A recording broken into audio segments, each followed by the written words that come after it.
I'm going to read you another story out of my book, A Ride on the River of Memories, One Last Canoe Ride, available on Amazon. Just memories of an old man.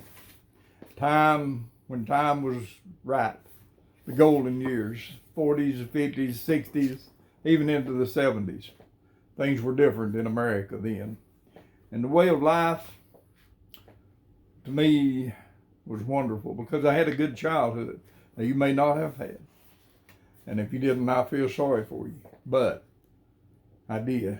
And it's what keeps me going through the hard times, through the sad times I've had, through the many funerals I've attended, to the people that have gone on that I loved, including family.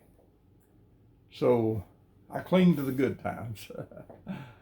In my hand, no price I bring, simply to the cross I cling. It's an old hymn, line from an old hymn that I think of regularly. Read you about the pond. Everyone needs a place of rest. I don't care where it's at. If it's your front porch in a rocking chair, that's a place of rest. If it's inside your front door, that's where peace and rest should be. But everybody needs a place to rest. We're too busy. We don't have time for our neighbors anymore, so we need that place of rest. This chapter is simply The Pond, the name of it. I'm going to read it to you. Don't know when I wrote it even, but I know the pond. I go there often, and it's a wonderful place of rest. I was sitting on the edge of the pond, and evening was approaching. The shadows from the saplings across the edge were reaching out with their branches into the pond. A bass swirled on the surface, and another unsuspecting bug went down. I found myself drifting along down the rivers of my ancient memories in my old wore-out canoe that seems to leak a bit more these days. The broom sage to me waved in the wind and reminded me of the hayfield where I used to lay down in and pretend I was playing center field for the Yankees, or I was the Lone Ranger saving the good guys. Either way was okay because there was some kind of magic in those low, warm summer days underneath the shadow of Mount Pisgah and the Blue Ridge Mountains. The fireflies, or lightning bugs I called them, were beginning to flicker on and off across the pond and into the sage. They reminded me of another time when I or we would chase them down and put them in a glass jar and look at them as if we could figure out where the light came from and how come they lit up. Of course, when tired of this, we turned them loose for another twilight. The shadows were deepening and a squirrel slipped down to the water's edge for one last drink, or perhaps to take his pill before retiring, like I do. He reminded me of Dad's old 12 gauge that I got to use when I was 9 or 10 years old. He gave me one shell to start with, and you better believe I made it count. After a spell, I got 2 shells. My dad liked squirrel and gravy, and I kept him well supplied. I smiled, remembered the kick the old 12 gauge put on me. The gun was bigger than me. I looked at the squirrel and said, it's a good thing you wasn't born alone about 53 or 54, because you would have been in trouble for sure. I run out of the road to dodge them now, and never was a squirrel eater, but I laid out of school my senior year on Monday sometimes to go hunting. I'm thinking, isn't it funny how things change over the years? I haven't been back hunting in a long, long time. My mind drifted back to Richard Israel and me going hunting one evening when I went home with him and spent the night. We crossed Hominy Creek on a log and sat down on a hillside with what seemed like the tallest, biggest oaks I had ever seen. I don't remember if we killed any or not, because when we got back to the house, unfortunately, his dad had been drinking. It scared me to death at that time. In the 90s, there were whippoorwills around, and the house, you could hear them hollering on and on and on. I couldn't figure out way back in the 50s when they ever hushed enough to eat. Some things here, they just keep on and on. I ride back in time to hear them.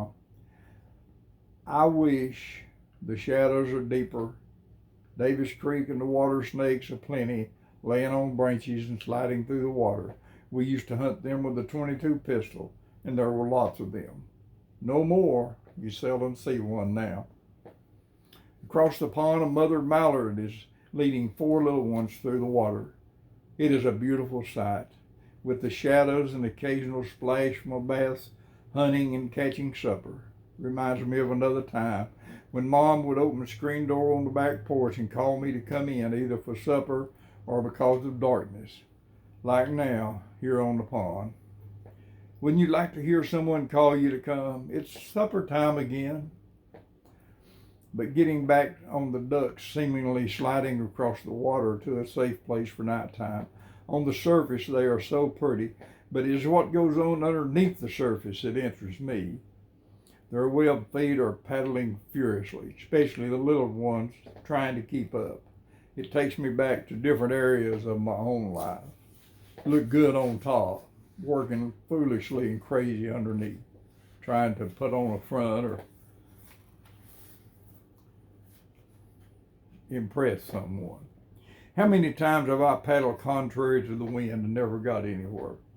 On the surface, I would put a smiley face, but underneath the turmoil, trying to fix this or that all by myself, it took me a long time to figure out that if I would raise my sails and let the maker of the wind take me where I needed to be, life became much easier. I know all of you have been in the boat going contrary to the wind, and you too, when you finally gave up exhausted, let him do the sailing, life became a blessing, not a burden. I thought, paddle hard, little ones, and stay near to the one who gave you life, and you might make it okay. They went out of sight for the night. My mind goes back to my grandfather's barn and laying in the loft on the hay, looking out at the tall white pines and the broom sage, whispering in the wind. When we were lucky or blessed enough for it to be raining, it was truly memory makers. We played hide and seek in and around the old barn and in the broom sage. The barn, house, and all are long gone to make room for other things, but one thing is for sure, they are still there when I'm riding in this old canoe. It just makes my heart ache and my head to bow down like the broom sage when I realize that some of the good times are over for good. Friend, they may be over age-wise, but they're not over here. I have this old canoe, and I'll read about it in the later edition. I have this old canoe, and it's docked in my memory. And I take it out occasionally, get in it, never know who's going to join me. Sometimes mom and dad, sometimes people I've known. But it's in my imagination. And so I take a ride down a river of memories. And the river is wide and deep. There are many memories, good memories. And I take it out and I rest. So if you can, make a journal for your children, for your grandchildren, for their children. They know who you are, what made you who you are. They'll know what made America great. You know what that is, don't you? Work and worship made America great.